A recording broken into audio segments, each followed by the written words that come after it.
सभी को प्रणाम। हम पढ़ रहे हैं जीवन शताब्दी पुस्तक माला 34 भगवान की पूंजी में हिस्सेदार बने। आइए गायत्री मंत्र के साथ गुरु चरणों का ध्यान करते हुए स्वाध्याय को आगे बढ़ाएं। ओम भूर्भुवः स्वाहा तत्सवितुर्वरेण्यं भर्गो देवस्य धीमहि धियो यो नः प्रचोदयात्। पिछले स्वाध्याय में परम पूज्य गुरुदेव ने बताया कि कैसे जब असली अध्यात्म मिला दादा गुरुदेव के माध्यम से तो उनका जीवन बदल गया, उनकी आंखें खुल गई और उनको एक दिव्य प्रकाश मिल गया। और फिर बताया कि किस तरह गायत्री में वो शक्ति है जो आयु प्राण प्रजा पशुम कीर्तिम द्रविणम ब्रह्मवर्चसम मह्यम तत्वा ब्रजत ब्रह्म लोकम। गुरुदेव ने इस श्लोक के माध्यम से बताया कि कैसे ये 7 चीजें गायत्री की द्वारा सहज मिल जाती हैं।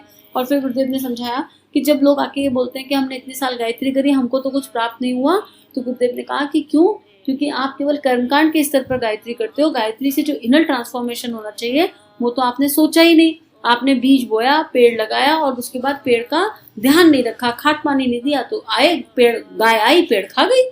तो इसमें कोई क्या ही कर सकता है। इसी को आगे बढ़ाते हुए गुरुदेव कह रहे हैं, मित्रों अब मैं अपना बिस्तर समेटने की फिक्र में हूँ, बिस्तर समेटने की फेर में हूँ।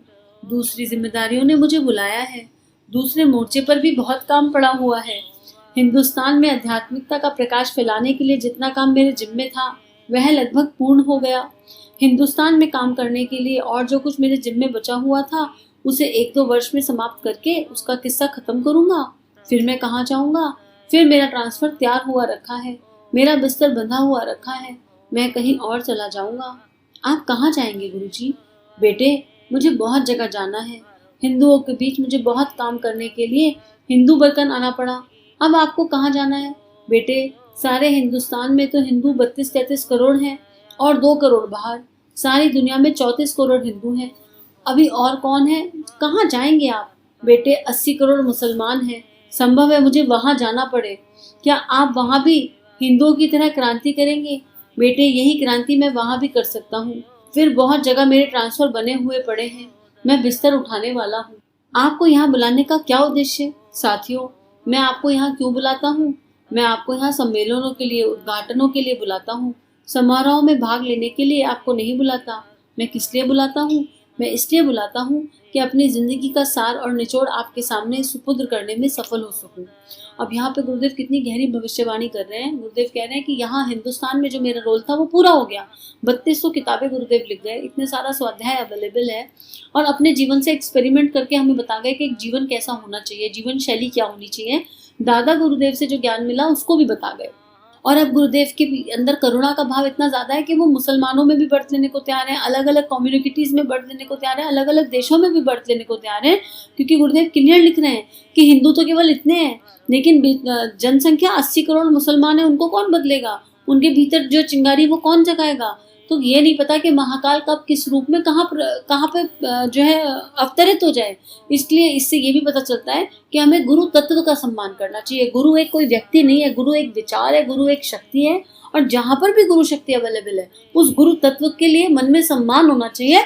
और गुरु तत्व से मतलब गुरु की शिक्षाओं के लिए, वो क्या शिक्षा दे रहे हैं, वो क्या अपने जीवन से समझा रहे हैं, उसके प्रति सम्मान होना चाहिए। अब गुरुदेव कह रहे हैं कि तुमको ये सब सिखाने बताने का क्या फायदा कि जो मैंने अपने जीवन में सीखा वो मैं तुमको बांट दूं, तुमको सब कुछ दे दूं कि कुछ मेरे जाते टाइम कुछ ऐसा ना हो जो रह जाए और मेरे संग संग चला जाए। इसीलिए कहा जाता है कि जो आपको मिल रहा है उसे बांटते चलो। क्या ही फायदा हुआ, मिल गया, इकट्ठा कर लिया और इकट्ठा करे करे अपने जीवन को बदला और मर गए।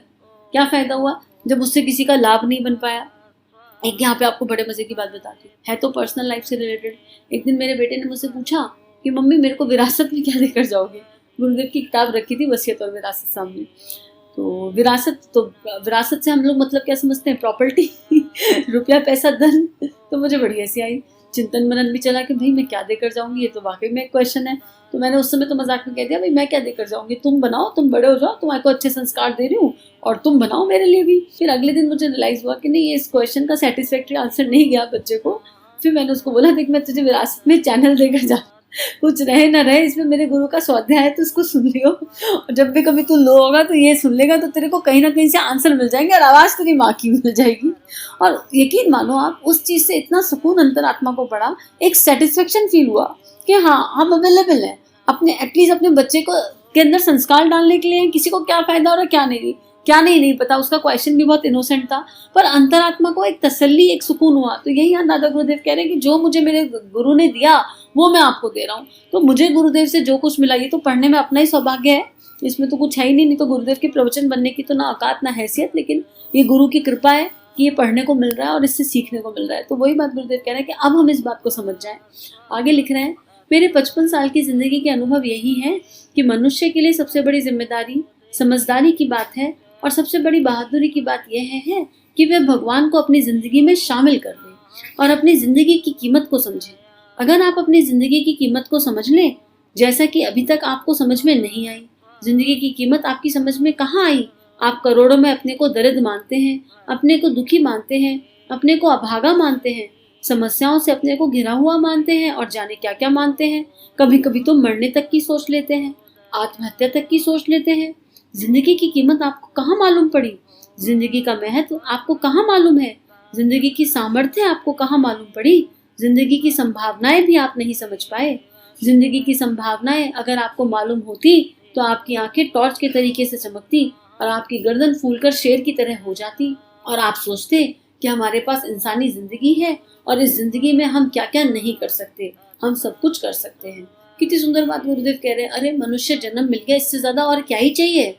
लेकिन हम अपने समय का सदुपयोग नहीं करते, हर समय बर्बाद करते हैं, ऑन एंड ऑफ। हमें पता ही नहीं होता कि हमारा कितना समय कहाँ किस चीज में खराब हो गया। जिंदगी की कीमत समझी नहीं और फिर क्रिप किया, अरे हमको ये दुख है, हमको ये समस्या है, हमको वो परेशानी है। और जैसे जैसे बड़े होते जा रहे हैं वैसे वैसे इतने नेगेटिव थॉट आ जाते हैं कि हम ये सोच लेते हैं कि हम मर जाए। कि कौन सी समझदारी की बात है? गुरुदेव कह रहे हैं मनुष्य जन्म मिला, उसमें भी पूर्ण स्वस्थ होकर मनुष्य जन्म मिला, इससे ज्यादा और कौन सी शक्ति भगवान दे सकता था? अब दोनों हाथ हैं, दोनों पैर हैं, आंख है, नाक है, कान है, विवेक है, शक्ति है, सामर्थ्य है, उसका प्रयोग करो, अपनी प्रतिभा का जागरण करो और एक श्रेष्ठ जीवन जियो।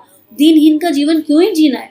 इसी बात को गुरुदेव समझाने की कोशिश कर रहे हैं कि जिस इंसान ने जिंदगी की कीमत समझ ली, उसकी आंखें जो है प्रकाश में पूरी तरह ओतप्रोत हो जाएंगी और उसके जीवन में केवल खुशियां ही होंगी।